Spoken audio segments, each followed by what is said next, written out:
இருக்கிறார்.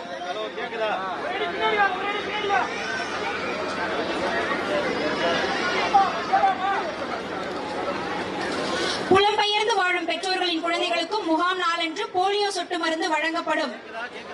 இந்த போலியோ சொட்டு மருந்து மையங்களில் 2 லட்சத்திற்கும் மேற்பட்ட சுகாதார பணியாளர்கள், அங்கன்வாடி பணியாளர்கள், ஆசிரியர்கள், தன்னார்வலர்கள் மாநில அளவில் ஈடுபடுத்தப்பட்டுள்ளனர்.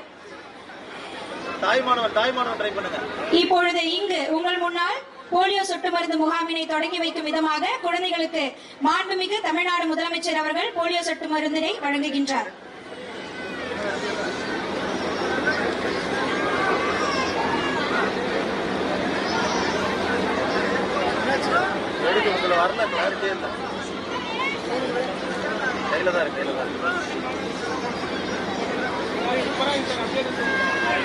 செல்ல குழந்தைக்கு 2 துளி போலியோ சொட்டு மருந்தினை வழங்கி அந்த குழந்தையின் எதிர்காலத்திற்கு ஒளி வீசும் வகையில் இன்றைய போலியோ சொட்டு மருந்து முகாம் மிக சிறப்பாக மாண்புமிகு தமிழ்நாடு முதலமைச்சர் அவர்களின் கரங்களால் தொடங்கி வைக்கப்பட்டுள்ளது.